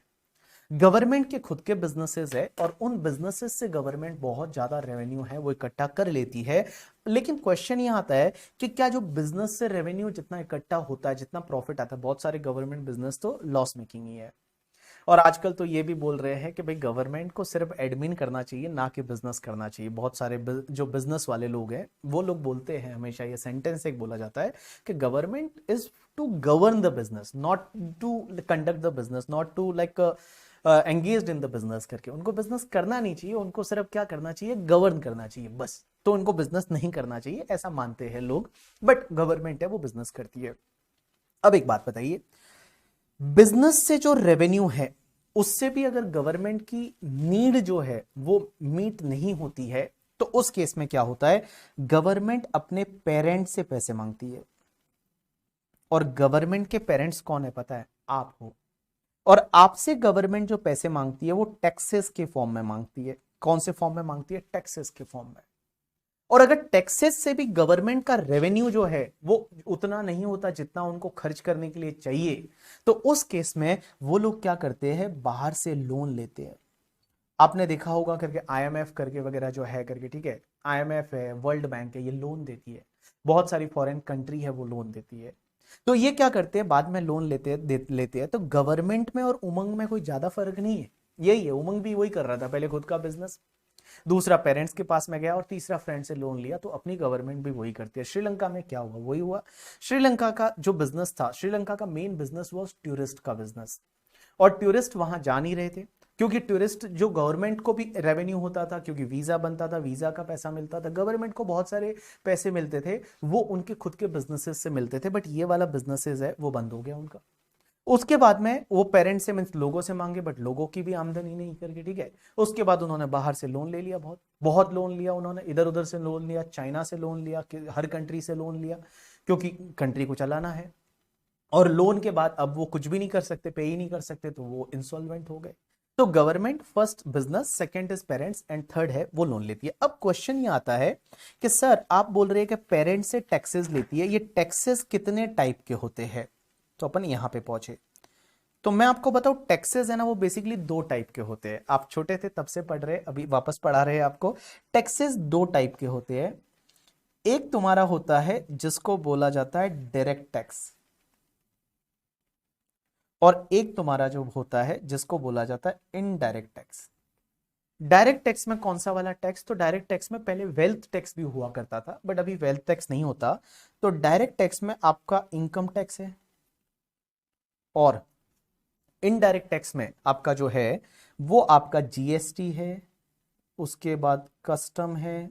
तो जीएसटी है, कस्टम है, एक्साइज है, ये सब तुम्हारा इनडायरेक्ट टैक्स। तो direct tax and indirect tax, फर्क क्या है दोनों में? तो पहला फर्क तो ये कि डायरेक्ट टैक्स ऐसी चीज है ना जो जिस पर्सन का टैक्स है ना डायरेक्टली उसी से थापा जाता है, मींस उसी से लिया जाता है। That is called direct tax करके। डायरेक्ट टैक्स जैसे मेरा इनकम टैक्स है, तो मेरा इनकम टैक्स डिपार्टमेंट वाले मेरे से ही लेते हैं। That is called direct tax, means directly उस पर्सन से लिया जाता है डायरेक्ट टैक्स। इनडायरेक्ट टैक्स क्या होता है? इनडायरेक्ट टैक्स जो है वो टैक्स किसी और पर्सन का है, बट अभी कलेक्ट किसी और पर्सन से गवर्नमेंट करती है। That is called indirect tax. Means उसका बर्डन है वो अल्टीमेट कंज्यूमर पे शिफ्ट हो जाता है, अल्टीमेट कस्टमर पे शिफ्ट हो जाता है। That is called your indirect tax. Example के लिए जीएसटी, एग्जांपल के लिए कस्टम। एक एग्जांपल लेते हैं। एक बात बताइए मुझे, जीएसटी आपने बीबी सर को फीस पे की है, तो आपने जब फीस पे की है, फॉर एन एग्जांपल आपकी फीस है वो 15,000 है एग्जांपल के लिए। तो 15,000 का जो फीस है, उस 15,000 आप तो कैसे बोलते हो ना कि हमने तो बीबी सर को पे किया है, बट आपने 15 मुझे पे नहीं किया। हमने उस 15,000 divide by 118 multiply by 18, it's comes to the 2280, means approx 2,300 rupees है, वो हम सेंट्रल गवर्नमेंट को पे कर रहे हैं। It is called your indirect tax, because ultimately tax आपका है, आपसे नहीं ले रहे, वो हमसे ले रहे हैं और हम आपसे कलेक्ट कर रहे हैं। That is called your indirect taxes. अब एक चीज बताइए मुझे, आज की डेट में गवर्नमेंट को ज्यादा रेवेन्यू किससे होता होगा? डायरेक्ट टैक्स से या इनडायरेक्ट टैक्सेस से? ज्यादा गवर्नमेंट की झोली में पैसा कहां से आता होगा, डायरेक्ट टैक्स से या इनडायरेक्ट टैक्सेस से? चलिए बता दीजिए फटाफट।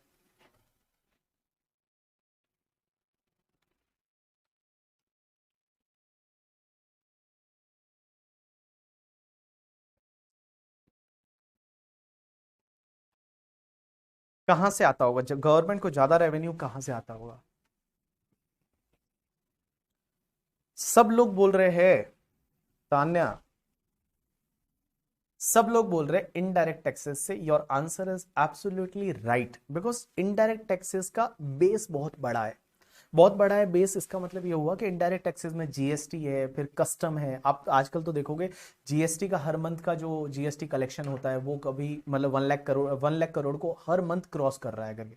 कभी कभी तो एक बार टच हुआ था 1,50,000 करोड़ ऑल्सो पर मंथ का। तो इतना जीएसटी का रेवेन्यू है। उसके बाद कस्टम है, एक्साइज है, तो बहुत बड़ा बेस है, इसलिए इनडायरेक्ट टैक्सेस से ज्यादा आता है। बट ज्यादा फर्क नहीं है डायरेक्ट टैक्स और इनडायरेक्ट टैक्स की। अगर मैं रिकवरी की बात करूं तो ज्यादा डिफरेंस नहीं है। इनकम टैक्स जो है वो भी बहुत बड़ा जो योगदान है वो अपनी इकोनॉमी को देता है, बहुत बड़ा। आई थिंक 16 या 17 लाख करोड़ जो है वो इनकम टैक्स भी एवरी ईयर है वो कलेक्ट होता है। इतना बड़ा रेवेन्यू है इनकम टैक्स से करके, ठीक है। ज्यादा डिफरेंस नहीं है, बट तो भी इनडायरेक्ट टैक्स है, उसका बेस बड़ा है, इसके लिए उसका रिकवरी गवर्नमेंट को ज्यादा होता है। एक और चीज मुझे बता दीजिए ना आप एक बार फटाफट। मुझे एक चीज बताइए, गवर्नमेंट को कौन सा टैक्स कलेक्ट करना ज्यादा इजी लगता होगा? Means easily they can collect, उसको ज्यादा बर्डन फील नहीं होता होगा। कौन सा, इनकम टैक्स या जीएसटी? मीन्स डायरेक्ट या इनडायरेक्ट टैक्स इजीली कलेक्ट कर लेते, गवर्नमेंट को ज्यादा बर्डन नहीं आता।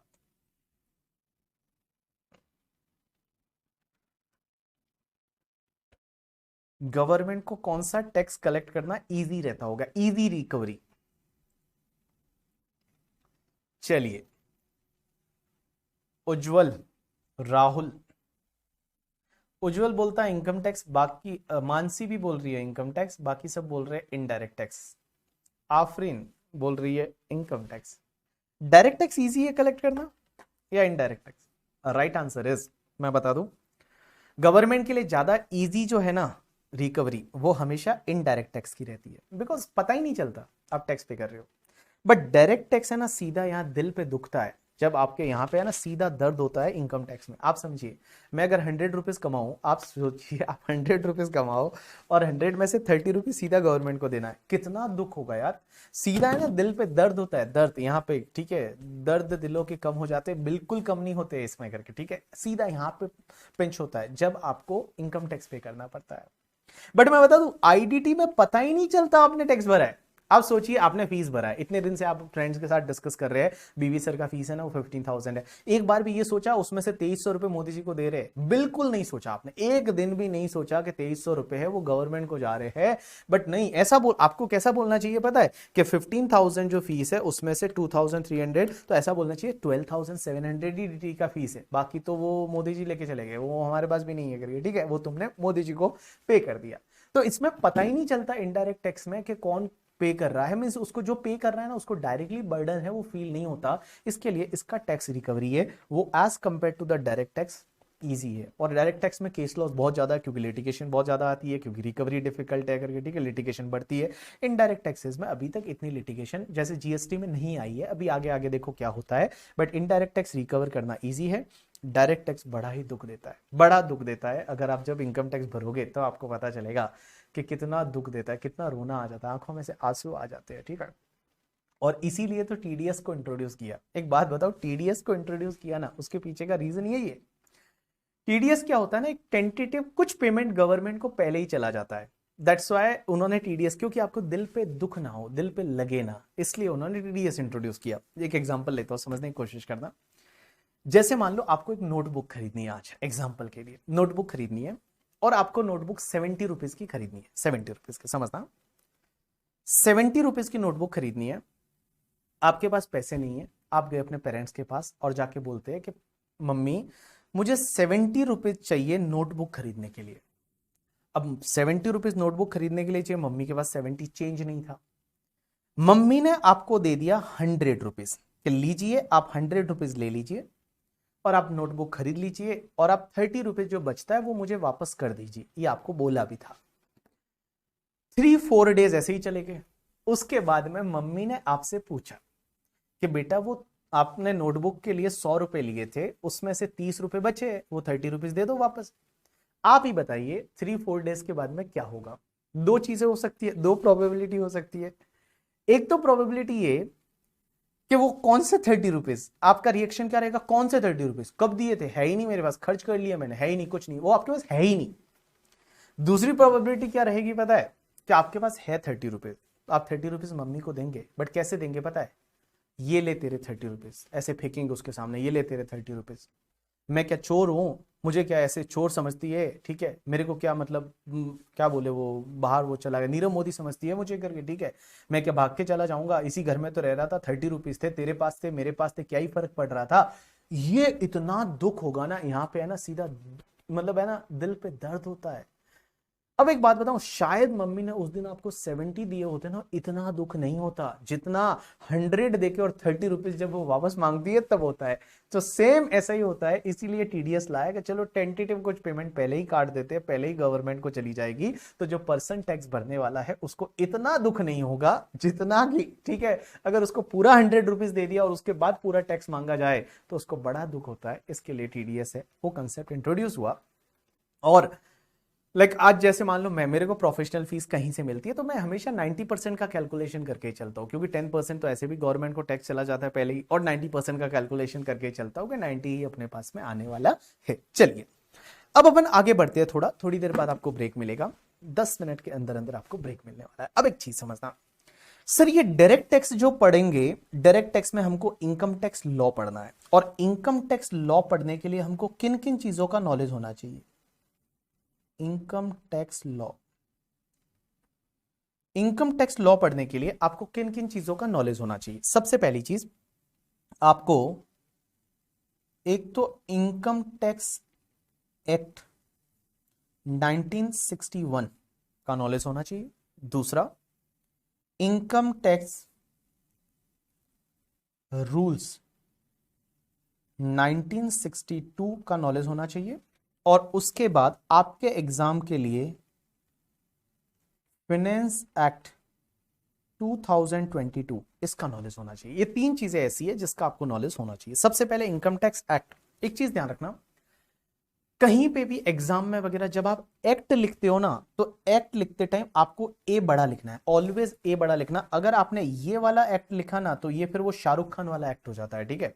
वो वाला जो एक्ट है वो शाहरुख खान वाला हो जाता है, ये आपको नहीं लिखना है। आपको जब एक्ट लिखते हो तो ए हमेशा आपको कैपिटल लिखना है, A is always capital in the act करके। दूसरी चीज, इनकम टैक्स एक्ट है, ये बेसिकली क्या है, एक मेन, जब पहली बार लॉ बना तो उस लॉ में सेक्शंस डाली गई, और पहली बार जो लॉ बना that is the income tax act 1961, that is the main law. अब रूल्स क्या काम करते हैं, देखिए जो रूल्स होते हैं ना वो एक्ट को सपोर्ट करते हैं।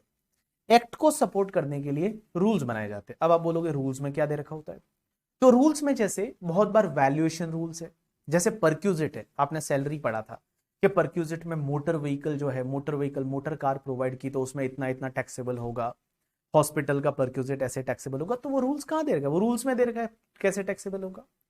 एक बात बताओ, डेप्रीशिएशन की रेट आपने सुना हुआ, डेप्रीशिएशन की रेट क्या है, 40% है कंप्यूटर पे, मोटर व्हीकल पे 15% है। तो ये कहां दे रखी है डेप्रीशिएशन की रेट, क्या इनकम टैक्स एक्ट में दे रखी है, आंसर इज नो, ये रूल्स में दे रखी है। अभी कुछ टाइम पहले क्या हुआ, एक बार मान लो एक बंदा आया जो बोलता है मैं इनकम टैक्स पढ़ाऊंगा, मैंने कहा ठीक है, मैंने उसको पूछा सिंपल सा क्वेश्चन कि मुझे एक बात बता, कंप्यूटर पे डेप्रीशिएशन की रेट क्या है। ही मेंशन दैट कंप्यूटर पे डेप्रीशिएशन की जो रेट है दैट इज द 14%, 40%। मैंने बोला कहां लिखा हुआ है, तो वो बोलता सेक्शन 32 में। तो मैंने कहा पक्का, आर यू श्योर सेक्शन 32 में ये लिखा हुआ है कि कंप्यूटर पे डेप्रीशिएशन की रेट है वो 40% है। He said that yes sir लिखा हुआ है, मैंने तो यही देखा हुआ है।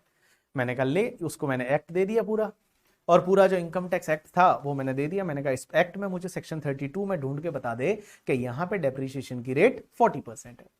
उसने पूरा 10 मिनट तक ढूंढा और उसके बाद उसको नहीं मिला करके, ठीक है। और वो बोलता है सर इसमें 32 में तो नहीं दे रखा, वो आपको रूल्स में दे रखा है।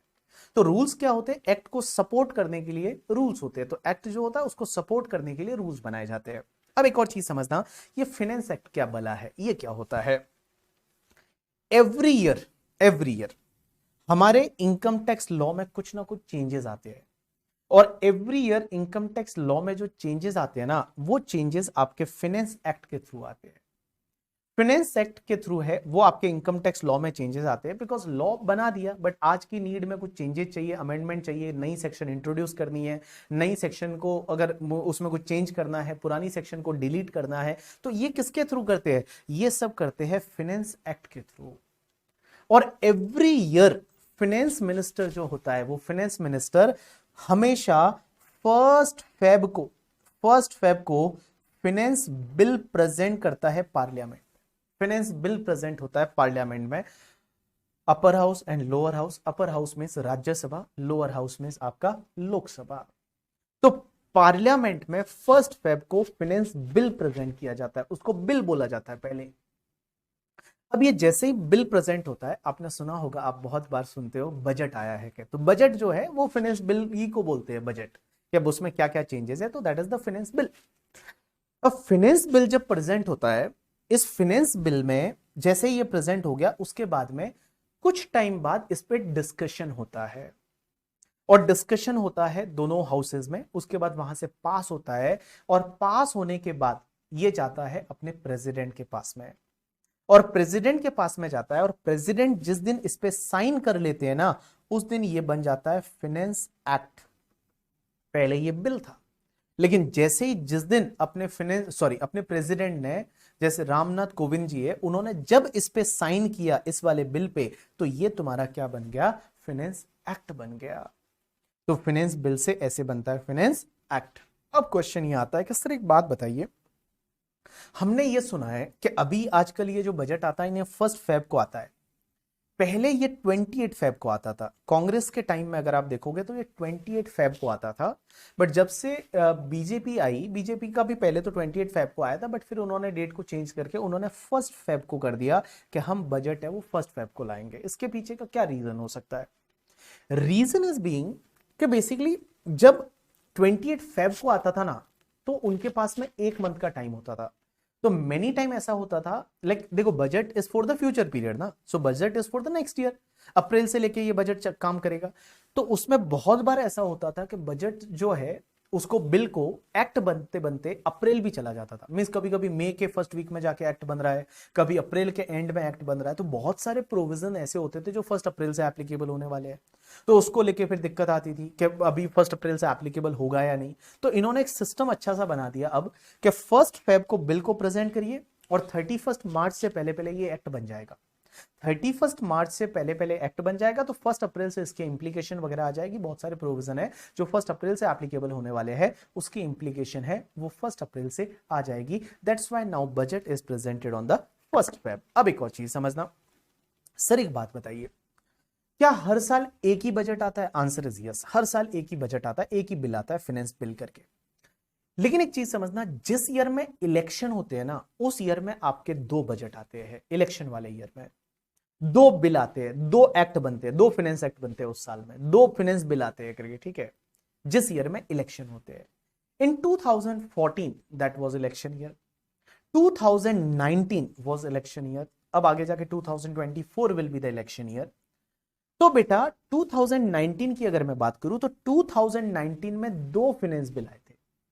एक तो 2019 का पहला फाइनेंस बिल आया था बिफोर इलेक्शन, एंड उस टाइम पे अरुण जेटली जी की तबीयत ठीक नहीं थी, तो पीयूष गोयल जो थे, अभी भी है, तो पीयूष गोयल जी है वो फाइनेंस मिनिस्टर बनाए गए थे थोड़े टाइम के लिए, और उन्होंने बजट प्रेजेंट किया था इन 2019। That was finance bill 2019 number 1 बोलते हैं उसको। और उसके बाद में बीजेपी की वापस गवर्नमेंट बन गई, और उसके बाद निर्मला सीतारमण जी को फाइनेंस मिनिस्टर बनाया गया। तो निर्मला सीतारमण जी ने दूसरा वाला बजट है वो प्रेजेंट किया था in the month of the जुलाई। तो पहला वाला जो बजट है ना, उसको नॉर्मली इंट्रीम बजट बोला जाता है, और जो आपका फाइनल गवर्नमेंट बनने के बाद जो बजट आता है उसको नॉर्मली फाइनल बजट बोला जाता है। तो हर साल जिस ईयर इलेक्शन होते हैं ना, वो इलेक्शन वाले ईयर में आपके 2 बिल आते हैं फाइनेंस बिल, और वही तुम्हारे 2 फाइनेंस एक्ट है वो बनते हैं। तो 2019 वाला जब भी आप देखोगे ना कहीं भी, जब मैं भी आपको बताऊंगा, तो जहां 2019 का अमेंडमेंट है तो वहां पे ऐसा लिखा होगा amended by finance act number 1 2019, and एक जगह लिखा होगा फाइनेंस एक्ट नंबर 2 2019। मींस ये 2019 में 2 फाइनेंस एक्ट आए थे। क्यों? क्योंकि उस ईयर में इलेक्शन था। तो जिस ईयर इलेक्शन होगा हर साल ऐसा ही होगा, और जिस ईयर इलेक्शन नहीं है उस ईयर नॉर्मली एक ही बिल आता है और एक ही एक्ट बनता है। अब एक चीज समझना, आपने बहुत बार ऐसा सुना होगा कि ऑर्डिनेंस आया है। आपने ऐसा बहुत बार सुना होगा कि गवर्नमेंट ने ऑर्डिनेंस निकाला है। ऑर्डिनेंस, अब आप बोलेंगे ऑर्डिनेंस क्या होता है करके, ठीक है। ऑर्डिनेंस क्या होता है? ऑर्डिनेंस है वो, ऑर्डिनेंस क्या होता है वो मैं आपको बता दूं कि बहुत बार क्या होता है ना, अगर पार्लियामेंट है वो पार्लियामेंट ऑपरेशन में नहीं है, मींस पार्लियामेंट की छुट्टियां चल रही है, तो पार्लियामेंट की जब छुट्टियां चल रही होती है तो प्रेसिडेंट के पास ये पावर है कि प्रेसिडेंट जो है वो मिनिस्टर को बोल के और ऑर्डिनेंस के थ्रू भी अमेंडमेंट ला सकते हैं। नॉर्मली अमेंडमेंट जो आते हैं वो फाइनेंस एक्ट के थ्रू आते हैं करके, ठीक है, फाइनेंस एक्ट के थ्रू आते हैं। बट जब पार्लियामेंट सेशन में नहीं है और अगर गवर्नमेंट को लगता है कि ये ऑर्डिनेंस, ये जो अमेंडमेंट है ये जरूरी है, तो वो लोग क्या करते हैं, एक ऑर्डिनेंस निकाल के भी अमेंडमेंट ला लेते हैं। कैसे? जैसे कुछ एग्जांपल देता हूं। कोविड के टाइम पे आपको पता रहेगा, कोविड से भी पहले मैं 2019 में एक बार जाता हूं। 2019 में सितंबर के आसपास की मैं बात कर रहा हूं। सितंबर में आपको पता रहेगा, और जब लाइक मार्केट में शेयर मार्केट काफी नीचे गया था 2019 में, एक बार नीचे गया था, 2-3 हजार पॉइंट टूट गया था, और उसके पीछे के कुछ रीजन थे।